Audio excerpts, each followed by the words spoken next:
न तकलीफ न संघर्ष तो क्या खाक मजा है जीने में, न तकलीफ न संघर्ष तो क्या खाक मजा है जीने में, बड़े बड़े तूफान थम जाते हैं जब आग लगी हो सीने में। तो हेलो एवरीवन, तो आज का ये वीडियो आप सभी के लिए बहुत ही ज़्यादा इम्पॉर्टेंट है, क्योंकि आप सभी तो ये जानते ही हैं कि आपका जो फिजिक्स का पेपर है वो बहुत ही नज़दीक आ चुका है।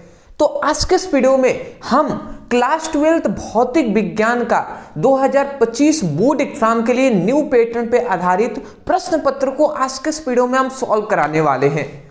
तो जो भी स्टूडेंट इस बार 6 मार्च को अपने एग्जाम देने वाले हैं भौतिक विज्ञान का, वो खासकर इस वीडियो में बने रहे और जितना भी ये सब पेपर है सभी को नोट डाउन करते हुए चलेंगे।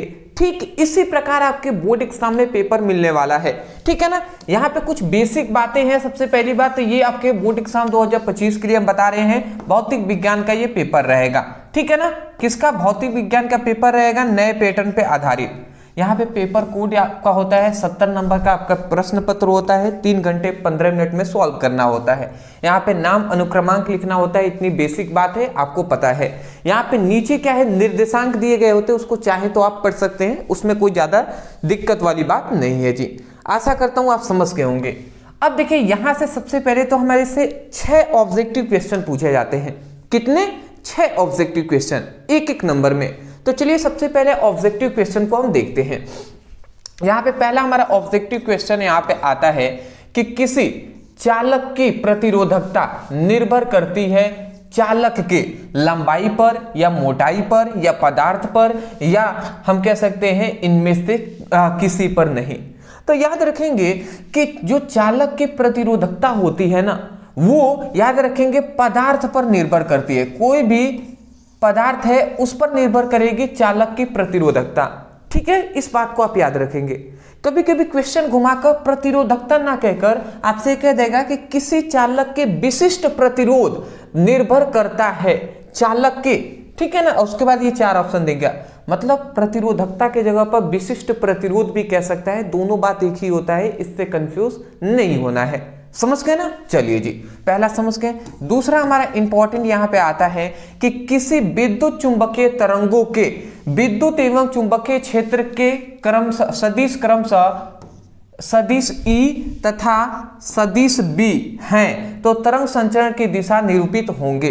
तो यहाँ पे सदिश के रूप में ये सभी दिए गए हैं, ठीक है ना। इसको आप याद रखेंगे, ये सदिश के रूप में यहाँ पर दिए गए हैं, ठीक है। मैं यहाँ पे कह रहा है कि जब विद्युत चुंबकीय तरंगों के विद्युत और चुंबकीय क्षेत्र सदिश क्रमशः E तथा B हैं, ठीक है ना, तो तरंग संचरण की दिशा की निरूपित होंगे। तो जब भी विद्युत और चुंबकीय क्षेत्र जो सदिश E और B हैं वो तरंग संचरण की दिशा में निरूपित किस प्रकार होते हैं, तो ये आप याद रखेंगे किसके? Vector E into vector V सदिश के रूप में निरूपित होते हैं, ठीक है ना। इनकी दिशा होती है, ये आप याद रखेंगे। अगला हमारा आता है एकांक धन विद्युत क्षेत्र के प्रत्येक बिंदु पर एक समान बल का अनुभव करता है। विद्युत क्षेत्र होगा एक समान होगा और परिवर्तित होगा या एक समान नहीं होगा, इनमें से कोई नहीं। मतलब यहाँ पे क्या कहा जा रहा है? सबसे पहली बात ना, ऑब्जेक्टिव क्वेश्चन वही समझ पाएंगे या वही सॉल्व कर पाएंगे जिनको डीप में नॉलेज है। जैसे यहाँ पे क्या कह रहा है, कह रहे हैं कि एक समान आवेश वाला कोई भी कण है, ठीक है ना, कोई एक समान आवेश है तो वो विद्युत क्षेत्र के प्रत्येक बिंदु पर समान बल का अनुभव करता है। मान लेते हैं इसके चारों ओर विद्युत क्षेत्र है, तो ये प्रत्येक बिंदु पर एक समान बल अनुभव करता है।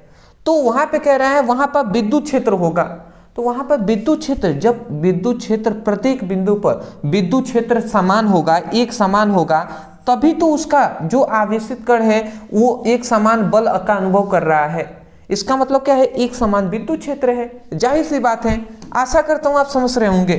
तो इस तरीके से हमें सॉल्व करना है जी। अगला हमारा यहाँ पे आता है कि किसी नाभिकीय अभिक्रिया में द्रव्यमान क्षति कितना है? 1.2 ग्राम है। तो इस अभिक्रिया में मुक्त ऊर्जा होगी, कितनी होगी? 1.8 इंटू 10⁻17 जूल, या 3.6 इंटू 10⁻16 जूल, या 3.6 इंटू 10⁻12 जूल, या 1.08 इंटू 10⁻14 जूल। ये हमारे 4 ऑप्शन है जी। यहाँ पे कह रहा है कि किसी नाभिकीय अभिक्रिया का द्रव्यमान क्षति इतना ग्राम है। तो वहां पे मुक्त ऊर्जा हमसे पूछ रहा है।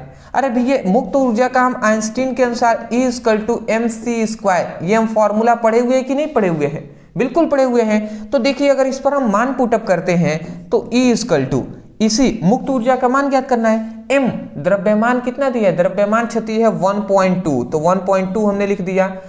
c मतलब प्रकाश का वेग होता है, तो वो कितना होता है? 3 × 10⁸ होता है। तो इसका वर्ग है, स्क्वायर है तो वर्ग कर दिए। अब इसको सॉल्व करेंगे, जो आएगा आंसर हो जाएगा।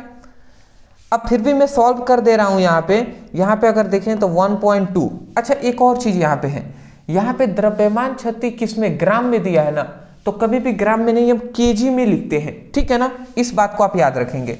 द्रव्यमान क्षति को हम केजी में लिखते हैं, ग्राम में दिया है तो इसको केजी में चेंज करेंगे ना, तो 10⁻³ से गुणा करा देंगे।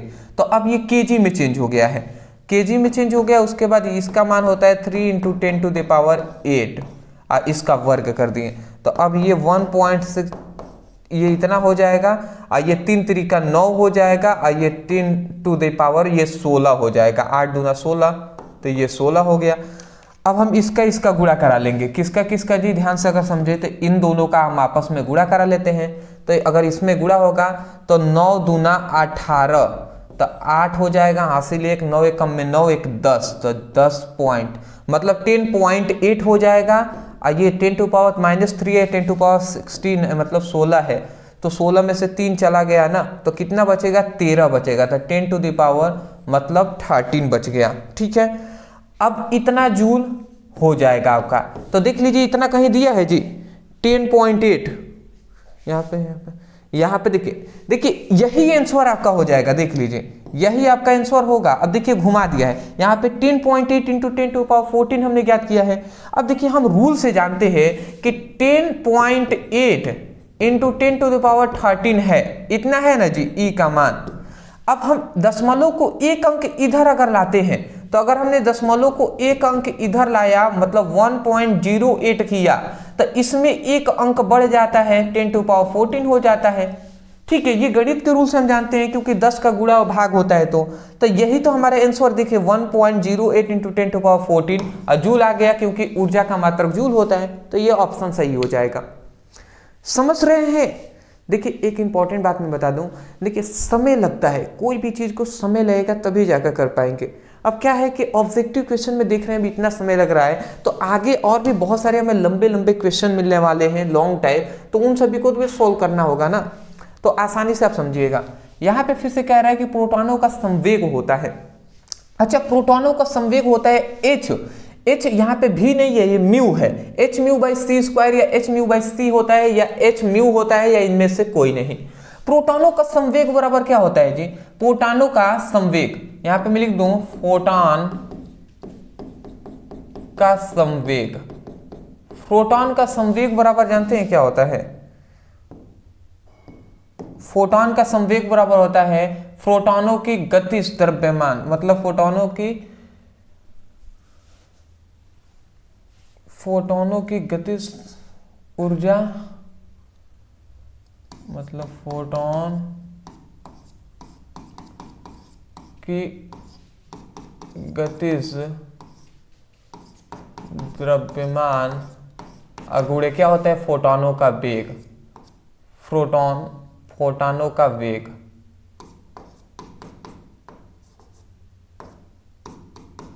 फोटॉन का वेग होता है, ये होता है फॉर्मूला। अब देखिए फोटॉनों का गतिज द्रव्यमान है और गुणे क्या है? फोटॉनों का वेग हो जाएगा, ठीक है ना। अब इसका अगर हम मान पुटअप करें तो ये हमारा क्या होता है? फोटॉनों के गतिज द्रव्यमान। तो यदि फोटॉनों का संवेग अगर हम देखते हैं तो फोटॉनों का जो संवेग हो जाएगा, समझिएगा, ये फोटॉनों के गतिज द्रव्यमान का सूत्र क्या होता है? hμc², ये होता है जी। अब फोटॉनों का संवेग को हम c कहते हैं, c से प्रदर्शित कर c होता है। तो यदि एक c से, यहाँ पे 2 c है तो एक c कैंसिल हो जाएगा, तो यहाँ पे संवेग का जो मान निकला वो क्या निकला? hμ बाई यहाँ पे नीचे c निकला, तो यही नहीं निकला जी, hμ/c निकल गया।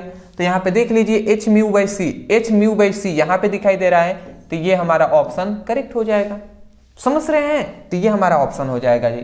इस तरीके से निकालते हैं। अगला कह रहा है 20 कूलाम का एक आवेश 3 × 10⁻³ टेस्ला के चुंबकीय क्षेत्र में गति करता है, तो चुंबकीय क्षेत्र द्वारा आवेश पर कृत कार्य होगा। मतलब यहाँ पे कह रहा है कि 1 कूलाम आवेश है, ठीक है ना।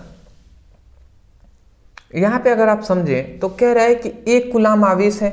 यदि कोई 20 कूलाम आवेश है, 20 कूलाम आवेश है, 20 कूलाम का एक आवेश इतना के चुंबकीय क्षेत्र में गति कर रहा है, तो चुंबकीय क्षेत्र का कृतिक कार्य होगा। देखिए यहाँ पे हमारा अगर देखें तो यहाँ पे कार्य हमसे पूछा जा रहा है, तो यदि कोई आवेश एक समान चुंबकीय क्षेत्र में गति करता है तो कार्य बराबर वहां पे होता है FD cos थीटा, जहां F बल है और D क्या है, दूरी है, तो D का तो मान दिया नहीं है।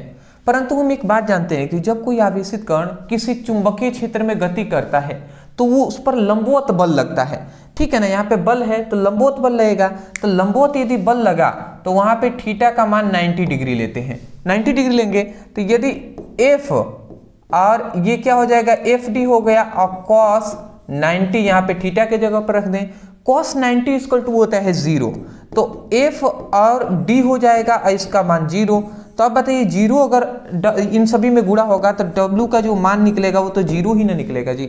इसका मतलब कार्य तो ओनली 0 ही होगा, तो ऑप्शन ये आपका करेक्ट हो जाएगा। समझ रहे हैं? तो इस तरीके से डिटेल में आपको सॉल्व करना होता है। मैं आशा करता हूं कि आपको आसानी तरीके से ये सभी टॉपिक समझ में आ रहे होंगे। चलिए अब यहां से हमारा ये क्वेश्चन आता है, इस सभी को पहले आप स्क्रीनशॉट ले लीजिए। चलिए जी, बेहतर अच्छे से दिखाई दे रहा है आपको, ठीक है। माइक में कोई प्रॉब्लम नहीं होनी चाहिए, ठीक है ना, मैं चेक कर लेता हूं हमेशा। चलिए जी, अगला हमारा दूसरा यहाँ पे क्वेश्चन आता है। अब समझिएगा ये 6 हमसे क्वेश्चन पूछा जाएगा। सबसे पहला कह रहा है कि जब कोई अवतल दर्पण के अक्ष पर दर्पण की फोकस एवं ध्रुव के बीच कहीं रखी है तो किरण आरेख द्वारा क्या कीजिए, वस्तु और प्रतिबिंब का आकार की तुलना कीजिए। ये हमसे कह रहा है जी। मतलब सबसे पहली बात मैं आपको कह दूं, इसी प्रकार अगर आपको क्वेश्चन मिल रहा है, ठीक है, मिलेगा तो आप कैसे करेंगे। देखिए एक को सब्र रखना है, असब्र के साथ आपको करना है। कह रहे हैं कि जब कोई अवतल दर्पण, सबसे पहली बात तो यहाँ पे अवतल दर्पण कहाँ, अवतल दर्पण के अक्ष पर फोकस और ध्रुव के बीच कहीं रखा है, कोई वस्तु है ना, वो फोकस और ध्रुव के बीच रखा है, तो किरण आरेख द्वारा बताना है कि वस्तु एवं प्रतिबिंब का आकार की तुलना हमें कर देना है। तो कर देते हैं जी। समझिएगा यहाँ पे थोड़ा सा जगह नहीं है, मैं आपको बताना चाहूंगा नीचे यहाँ पे जगह है, तो मैं यहाँ पे बता दे रहा हूँ, कोई दिक्कत तो नहीं होनी चाहिए आपको। यहाँ पे हम बता दे रहे हैं। देखिए सबसे पहली बात तो एक अवतल दर्पण हम यहाँ पर ले लेते हैं। ये हमारा अवतल दर्पण हो गया जी। इस तरीके से फिगर भी आप बनाएंगे, ठीक है। और ये हमारा अवतल दर्पण है, ये इसका मुख्य अक्ष है, ठीक है ना। और यहाँ पे इसका ध्रुव होता है जो है P, और यहाँ पे इसका मुख्य फोकस होता है, ठीक है ना। मतलब इसका यहाँ पे है मुख्य फोकस F, और यहाँ पे वक्रता केंद्र है जो है C, ठीक है। यहाँ पर देखिए कह रहा है कि वस्तु कहाँ पर रखी गई है, तो यहाँ पे देख लीजिए कि एक अवतल दर्पण पे जो वस्तु है, कोई वस्तु अवतल दर्पण के मुख्य अक्ष पर फोकस और ध्रुव के बीच रखा गया है। तो फोकस और ध्रुव के बीच मतलब इन दोनों के बीच यहाँ पे रखा गया है। तो जब ये वस्तु है मान लेते हैं, तो जब वस्तु से प्रथम प्रकाश किरणें इस प्रकार मुख्य अक्ष के समांतर जाती हैं, अब परावर्तन के पश्चात याद रखेंगे जब परावर्तित होती हैं तो मुख्य फोकस से होकर चली जाती हैं। तो इस प्रकार ये परावर्तन के पश्चात मुख्य फोकस से होकर चली आई। द्वितीय प्रकाश किरणें वक्रता केंद्र से होकर इस तरीके से जाती हैं और टकराने के पश्चात पुनः उसी मार्ग से वापस लौट जाती हैं। तो ये इस प्रकार चली गई। अब ये दोनों वास्तव में कहीं नहीं मिलेंगी, वास्तव में कहीं नहीं मिलती हैं। तो इन दोनों किरणों को हम क्या करते हैं, इन दोनों किरणों को यदि हम पीछे बढ़ाते हैं, तो इन दोनों किरणों को यदि हम पीछे बढ़ाएंगे तो ये इस बिंदु पर मिलेंगी। अब इस बिंदु से मुख्य अक्ष पर खींचा गया जो लंब होगा यही होगा प्रतिबिंब। तो यहाँ पे याद रखेंगे ये वस्तु है और ये है प्रतिबिंब। तो इससे हमें क्या पता चला कि वस्तु और प्रतिबिंब की आकार की तुलना करना है। तो सबसे पहली बात तो ये जो प्रतिबिंब बन रहा है, तो यहाँ पे आप लिखेंगे कि वस्तु द्वारा, मतलब वस्तु अवतल दर्पण द्वारा बना वस्तु का प्रतिबिंब जो होगा वो सबसे पहली बात तो आभासी बन रहा है, ठीक है ना, वास्तविक नहीं, आभासी बन रहा है। तो हम लिखेंगे आभासी, अवतल दर्पण द्वारा बना वस्तु का प्रतिबिंब आभासी, सीधा तथा वस्तु, देखिए ये छोटा है और वस्तु से ये बहुत बड़ा प्रतिबिंब बन रहा है, तथा वस्तु से बहुत बड़ा प्रतिबिंब बनता है, वस्तु से बहुत बड़ा प्रतिबिंब बनता है, प्रतिबिंब बनता है। तो आशा करता हूं दोस्त कि आपको पहला क्वेश्चन समझ में आ गया होगा। तो आप लिखेंगे, सबसे पहले ये फिगर बना लीजिएगा, उसके बाद लिखिएगा कि अवतल दर्पण, मतलब अवतल दर्पण द्वारा वस्तु का बना प्रतिबिंब आभासी, सीधा तथा वस्तु से बहुत बड़ा बनता है। इतना लिखकर ये फिगर आप बना लेंगे, ठीक है ना, क्योंकि किरण आरेख यहाँ पे कह रहे हैं, किरण आरेख द्वारा आपको बताना है, तो ये बना लीजिएगा, ठीक है। चलिए जी, आशा करता हूं आप समझ के होंगे। आगे बढ़ते हैं।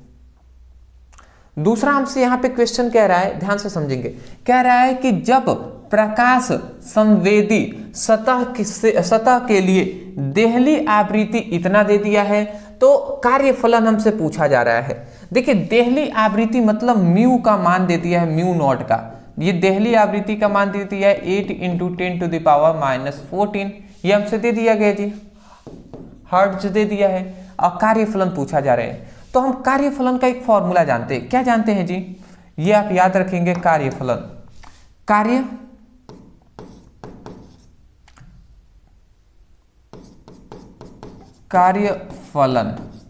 कार्यफलन को हम W से दर्शाते हैं, W = H म्यू नॉट होता है, जहां पे H क्या है, प्लांक नियतांक है, और म्यू क्या है जी, म्यू आपकी जो देहली आवृत्ति है, ठीक है ना, इस बात को आप याद रखेंगे। अब इस पर अगर हम मान पुटअप करें तो यहाँ पे ये कार्यफलन हो गया, इसका मान कितना होता है, 6.67 भी होता है, या 6.6 लिखते हैं, और 10⁻⁻34 हमने लिख दिया, ये इतना होता है H प्लांक नियतांक का मान, जो कि आपको क्वेश्चन के अंत में दिया गया होता है ज्यादातर। आज ये देहली आवृत्ति जो है इसका मान यहाँ पे 8 × 10⁻⁴ कितना है, 14 है, तो ये हमने दे दिया है, तो इसको हमने लिख दिया। अब इसको आसानी से आप सॉल्व खुद ही कर सकते हैं, इसको आप आसानी से सॉल्व नहीं कर सकते, आराम से कर देंगे जी। अब 8 का अगर इसमें गुणा करा देते हैं तो ये क्या हो जाएगा, 8 6 48 का 8 हो जाएगा, अब फिर से 6 48 49 50 51 52 हो जाएगा, मतलब 52, तो ये 52.8 हो जाएगा, और ये 34 में से 10 चला गया तो ये 10⁻20 बच गया। तो ये आपका इतना जो आ गया ना, यही आपका क्या हो जाएगा, कार्यफलन का मान हो जाएगा। ये आपका इतना जो आ गया है 52.8 × 10⁻20, ये हमारा क्या हो जाएगा, कार्यफलन का मान हो जाएगा। और कार्यफलन का मात्रक क्या होता है, जूल होता है, तो ये आप जूल अनुसार में लिख देंगे, समझ रहे हैं। तो इस प्रकार आपको करना होता है।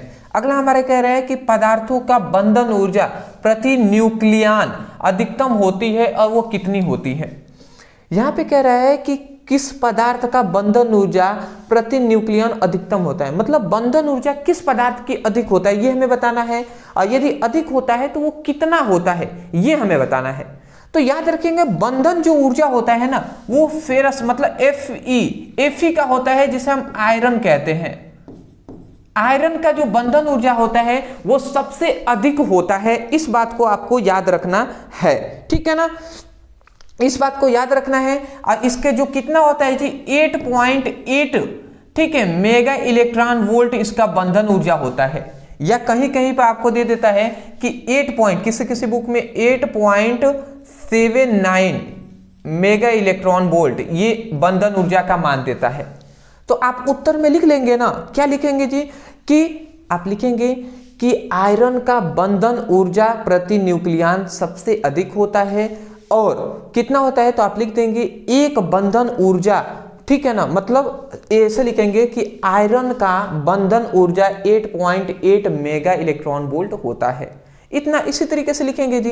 बंधन ऊर्जा सबसे अधिक किसका होता है, आयरन का होता है, और आयरन का बंधन ऊर्जा का जो आयरन का अधिकतम जो बंधन ऊर्जा होता है वो कितना होता है 8.8 मेगा इलेक्ट्रॉन वोल्ट होता है। आशा करता हूं आप समझ गए होंगे, ठीक है ना।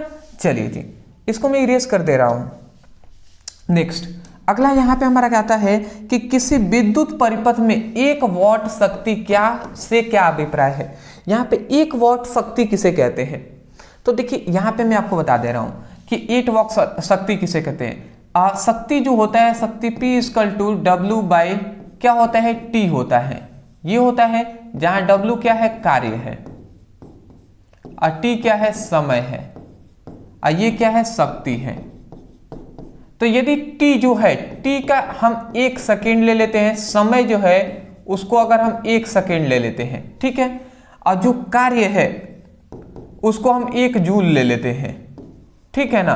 तो यदि 1 सेकेंड में, समझिएगा, यदि 1 सेकेंड में एक सेकेंड में मतलब 1 सेकेंड में 1 जूल का कार्य करना पड़ता है, मतलब किसी वस्तु द्वारा 1 सेकेंड में 1 जूल का कार्य मतलब यदि कोई वस्तु 1 सेकेंड में 1 जूल का कार्य करता है तो उस वस्तु का जो शक्ति होगा ना, उस वस्तु की जो शक्ति होगा उसी को हम 1 वाट कहते हैं। क्या कहते हैं जी, 1 वाट कहते हैं। तो आप परिभाषा 1 वाट किसके कह देंगे, एक वाट का यही परिभाषा कहेंगे कि जब किसी वस्तु द्वारा 1 सेकेंड में 1 जूल का कार्य करता है तो उस वस्तु की शक्ति 1 वाट कहलाता है, ठीक है ना। मतलब किसी वस्तु 1 सेकेंड में 1 जूल का कार्य करता है तो उस वस्तु की शक्ति 1 वाट कहलाता है। इतना आप लिख देंगे, आपका काम कंप्लीट हो जाएगा, ठीक है ना। इस बात को आपको याद रखना पड़ेगा, ठीक है ना। तो आशा करता हूं आप समझ गए होंगे। तो इस तरीके से आप परिभाषा बहुत तरीके से बोल सकते हैं, इसको परिपथ में भी बोल सकते हैं कि किसी परिपथ में 1 सेकेंड में 1 जूल का कार्य करना पड़ा तो उस परिपथ की शक्ति जो क्या हो गया 1 वाट कहलाएगा। बहुत तरीके से कह सकते हैं, जिस तरीके से आपको समझ में आ जाए वैसे आप लिख के चले आएंगे, ठीक है ना, परेशान नहीं होना है। कह रहा है कि एक समान चुंबकीय क्षेत्र से क्या अभिप्राय है और इसका किरण आरेख की सहायता से समझाइए। एक समान चुंबकीय क्षेत्र से क्या अभिप्राय है जी। एक समान चुंबकीय क्षेत्र किसे कहते हैं कि ऐसा चुंबकीय क्षेत्र, एक ऐसा चुंबकीय क्षेत्र जिसके प्रत्येक बिंदु पर जिसके प्रत्येक बिंदु पर क्या होता है, प्रत्येक बिंदु पर चुंबकीय क्षेत्र की तीव्रता और दूसरा चुंबकीय क्षेत्र की तीव्रता और चुंबकीय क्षेत्र की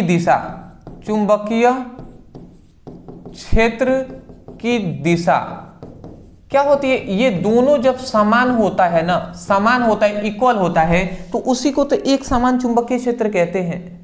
मतलब ऐसा चुंबकीय क्षेत्र जिसके प्रत्येक बिंदु पर चुंबकीय क्षेत्र की तीव्रता और तथा चुंबकीय क्षेत्र की दिशा ये समान होती है तो उसे एक समान चुंबकीय क्षेत्र कहते हैं। अब परिपथ आरेख खींचना है तो इसी प्रकार आप दिखा दीजिएगा, सिंपल सा है जी। इसको सीधा एक एक जो आपका एरो का लाइन आप दिखा देंगे उससे हो जाएगा जी। आशा करता हूं समझ गए होंगे। 4 नंबर हमारा आता है कि एक प्रत्यवर्ती परिपथ में वोल्ट मीटर और अमीटर का पाठ्यांक इतना है तो यहाँ पे क्या कह रहा है, वोल्टता और धारा का वर्ग क्या पूछ रहा है, माध्य मूल मान हमसे पूछा जा रहा है। तो आप परेशान ना हो, देखिए यहाँ पे जो ये न्यूमेरिकल है एक इंपॉर्टेंट, ठीक है ना।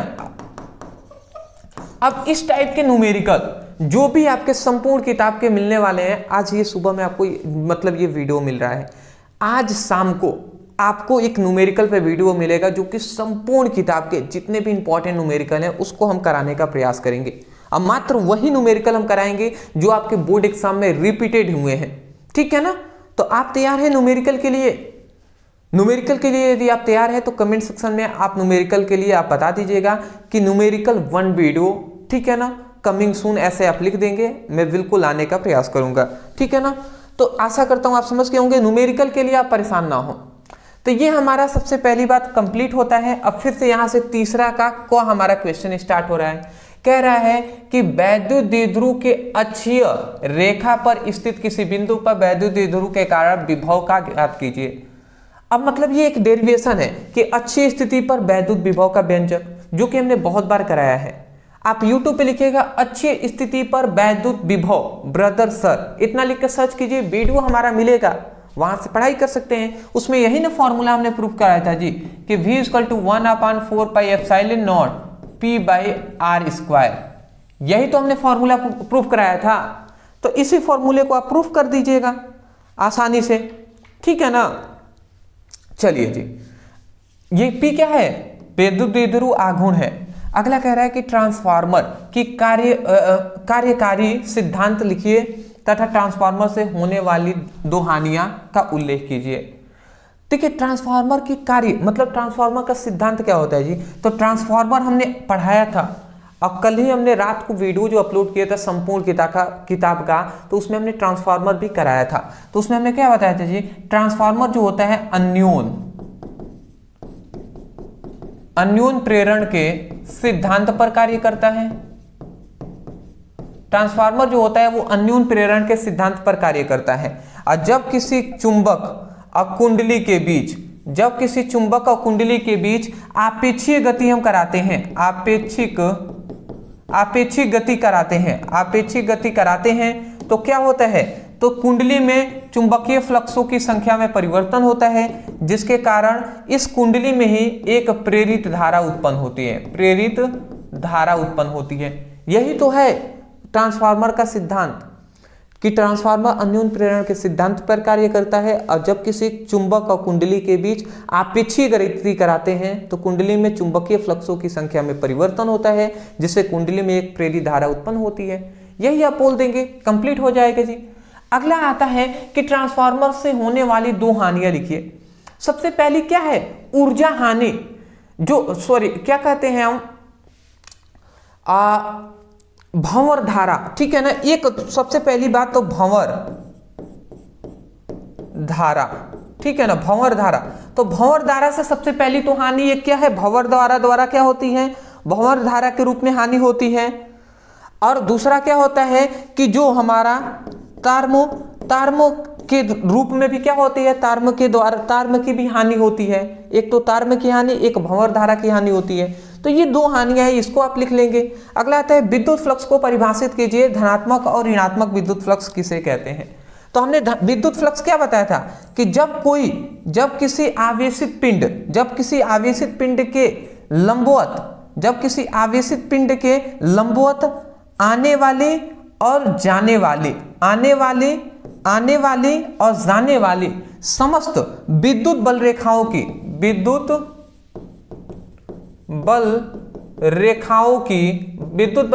की संख्या को ही हम क्या कहते हैं? हम विद्युत फ्लक्स कहते हैं। मतलब किसी आवेशित पृष्ठ के लंबवत, किसी आवेशित पृष्ठ के लंबवत आने वाली और जाने वाली समस्त विद्युत बल रेखाओं की संख्या को विद्युत फ्लक्स कहते हैं। और धनात्मक और ऋणात्मक फ्लक्स किसे कहते हैं? तो याद रखेंगे कि जैसे ये देखिए, ये विद्युत क्या है? आवेशित पिंड है। इसमें देखेंगे तो ये विद्युत बल रेखाएं इसमें प्रवेश कर रही हैं। तो याद रखेंगे कि किसी आवेशित पिंड से जो विद्युत फ्लक्स, मतलब किसी आवेशित पिंड से निकलने वाली, देखिए ये विद्युत बल रेखाएं निकल रही हैं, तो निकलने वाली विद्युत बल रेखाओं की संख्या को, ठीक है ना, मतलब किसी आवेशित पिंड से निकलने वाली जो विद्युत बल रेखाएं होती हैं उन्हें हम क्या कहते हैं? धनात्मक विद्युत फ्लक्स कहते हैं। और किसी आवेशित पिंड में प्रवेश करने वाली समस्त विद्युत बल रेखाओं की संख्या को, मतलब प्रवेश करने वाली विद्युत बल रेखाओं की जो संख्या होती है उसे हम क्या कहते हैं? उसे हम ऋणात्मक विद्युत फ्लक्स कहते हैं। तो ये आप बोल देंगे जी। वैसे ना हमने सब कुछ कराया हुआ है, सब कुछ। ये तो हम आपको बार बार कह रहे हैं कि ये आपके लिए हम प्रैक्टिस के लिए यहाँ पे प्रोवाइड किए हैं। जैसे अब देखिए, वैद्युत द्विध्रुव तथा द्विध्रुव आघूर्ण को परिभाषित कीजिए, कराया हुआ है ना। P = 2qL होता है। वैद्युत द्विध्रुव का कोई एक ध्रुव तथा दोनों ध्रुवों के बीच की लंबवत दूरी के गुणनफल को वैद्युत द्विध्रुव कहते हैं। तो ये सब हमने कराया हुआ है। आप केवल लिखिएगा, मान लेते हैं वैद्युत विभव पढ़ना है, तो आपको पढ़ने का अगर इच्छा हो तब जाकर भैया नहीं है ना, कोई जरूरी नहीं है। मैं इतना मतलब आपको पता नहीं होगा कब मैं ये वीडियो आपको प्रोवाइड कर रहा हूं। रात के लगभग 1 बजने वाले हैं, इस टाइम पर मैं आपको पढ़ा रहा हूं, तो कुछ तो मतलब कुछ तो अंदर से है यार आपके लिए। पता नहीं आप पढ़ रहे हैं या नहीं पढ़ रहे हैं, या अपने प्रति आप सीरियस हैं या नहीं। हम आपके लिए 1-1 बजे रात तक जग रहे हैं। अभी इसके बाद एक और हमें वीडियो बनाना है जिससे आपकी अच्छे तरीके से तैयारी हो पाए। प्रैक्टिस सीट जो है ये हम प्रोवाइड कर रहे हैं आपको, तो ये सब आपको प्रैक्टिस करना है। सभी को नोट डाउन कीजिए और सभी को तैयार कीजिए। आप जैसे विद्युत फ्लक्स पढ़ना है, अब स्टूडेंट कहेंगे उससे करा दीजिए। अरे भैया कराया तो गया है, लिखिए विद्युत फ्लक्स ब्रदर सर और सर्च कीजिए, यूट्यूब पर वीडियो मिलेगा हमारी, वहां से पढ़ाई कीजिए। अगर वैद्युत द्विध्रुव आघूर्ण आपको पढ़ना है तो लिखिए वैद्युत द्विध्रुव आघूर्ण ब्रदर सर, वीडियो हमारा मिलेगा, वहां से पढ़ाई कीजिए। अगर हमारा आता है चौथा का बायो सेवर्ट का नियम, कराया है या नहीं कराया है? कल ही हमने 5 घंटे की कंसिस्टेंट जो क्लासेस थी उसमें आपको हमने सब कुछ करा दिया है। बायो सेवर्ट का नियम ब्रदर सर लिखकर सर्च कीजिए, वीडियो हमारी आपको मिल जाएगी। फिर से यहाँ पे क्या आता है, रदरफोर्ड का अल्फा कण प्रकीर्णन प्रयोग का निष्कर्ष का उल्लेख कीजिए। लिखिए रदरफोर्ड का अल्फा कण प्रकीर्णन प्रयोग ब्रदर सर, वीडियो मिल जाएगा। यहाँ पे एक न्यूमेरिकल है, न्यूमेरिकल हम कराएंगे तो आपको बताएंगे। अगला कह रहा है स्थिर वैद्युतिकी क्या गॉस का प्रमेय लिखिए। और यहाँ पे देख लीजिए, यहाँ पे एक अनंत आवेशित प्लेट के चालक पे क्या करना है, विद्युत क्षेत्र की तीव्रता ज्ञात करना है। मतलब सबसे पहली बात तो गॉस का हमें प्रमेय पूछ लिया, लिखिए गॉस का प्रमेय ब्रदर सर, वीडियो मिल जाएगा। फिर से यहाँ पे कह रहे हैं अनंत आवेशित प्लेट के, मतलब एक आयताकार प्लेट पर हमें क्या करना है, विद्युत क्षेत्र की तीव्रता, गॉस के प्रमेय का दूसरा अनुप्रयोग है, इसको आप सिद्ध कर देंगे, ठीक है ना। फिर से अगर यहाँ पे आता है विद्युत चुंबकीय तरंगे इसकी विशेषताएं, तो लिखिए विद्युत चुंबकीय तरंगे ब्रदर सर, वीडियो मिल जाएगा, पढ़ेंगे, उसमें सब हमने बताया है। हाइगेंस के द्वितीयक तरंगिकाओं का सिद्धांत की विवेचना, लिखिए हाइगेंस के द्वितीयक तरंगिकाओं का सिद्धांत ब्रदर सर, वीडियो मिल जाएगा आपको। सर्च तो कीजिए, अब पढ़ने का मन तो हो। अभी मैंने देखा व्हाट्सएप पे बहुत सारे स्टूडेंट है ना, लगातार कह रहे हैं सर कुछ पढ़े नहीं है, क्या आप कर दें, कुछ ट्रिक बता दीजिए। अरे भैया ट्रिक होता है क्या? कोई ऐसा तो ट्रिक होता नहीं है, मुझे तो नहीं लगता कि कोई ऐसा ट्रिक होता है जिससे आप पढ़ लें आपका काम हो जाएगा। कोई ट्रिक नहीं है। वो कह रहे हैं कि मैं मतलब कुछ पढ़ना है नहीं, मतलब वो ऐसा कह रहे हैं ना कि मैंने कुछ भी नहीं पढ़ा है, कुछ ये बता दीजिए कि बिना पढ़े पास हो सकते हैं। अब मैं उनसे क्या कहूं भैया, मैं क्या कहूं? मतलब दिमाग मतलब ना कभी कभी सच में कहूं ना बहुत ऑफ होता है यार। आपके लिए इतना मेहनत करने के बावजूद भी ना आप मतलब कोई है तो दुख, दिल में थोड़ा सा दुख होता है यार। अगला यहाँ पे देखिए एक हमारा यहाँ पे न्यूमेरिकल है, न्यूमेरिकल आप परेशान ना हो, उसको हम कराएंगे ना तो आपको बताएंगे। देख लीजिए न्यूमेरिकल भी पूछा जा रहा है, इसलिए मैं कह रहा हूँ न्यूमेरिकल की वीडियो आएगा, बहुत ज़्यादा आपको सपोर्ट करना है न्यूमेरिकल पर, आप फोकस कीजिएगा। न्यूमेरिकल के लिए मुझे दोष नहीं देना है अगर आपकी दिक्कत हुई तो, इसलिए मैं कह रहा हूँ न्यूमेरिकल पर मतलब बी प्रैक्टिस यार, खूब प्रैक्टिस कीजिए, मस्त प्रैक्टिस कीजिए, इतना प्रैक्टिस कीजिए ना कि कोई भी आपसे न्यूमेरिकल छूटे नहीं। अब न्यूमेरिकल केवल प्रैक्टिस से ही आ सकता है। यहाँ पे कह रहा है स्वप्रेरण और अन्योन प्रेरण की परिघटनाएं लिखिए और स्वप्रेरण अन्योन प्रेरकत्व का मात्रक लिखिए। इसका तो मात्रक क्या होता है, हेनरी होता है, ये तो बात पता ही है।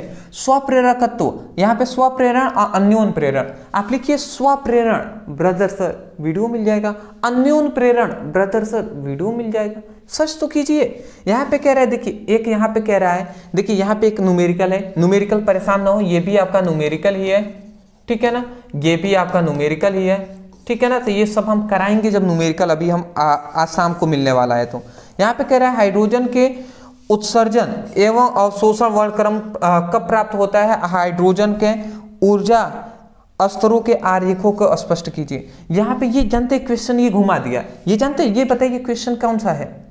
अरे भैया जब आप लिखेंगे हाइड्रोजन स्पेक्ट्रम,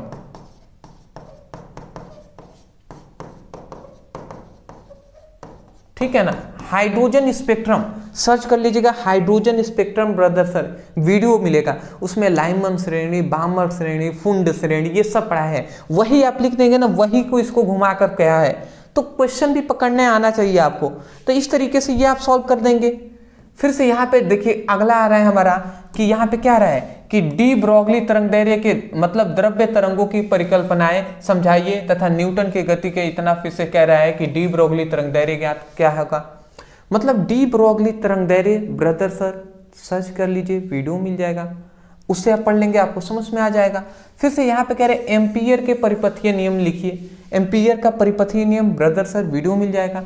और देखिए यहाँ पे एक न्यूमेरिकल दे दिया है, न्यूमेरिकल नहीं डेरिवेशन, कि इसका उपयोग करके अनंत लंबाई, देखिए यहाँ पे कह रहा है अनंत लंबाई के धारावाही चालक के कारण उत्पन्न चुंबकीय क्षेत्र का व्यंजक ज्ञात कीजिए।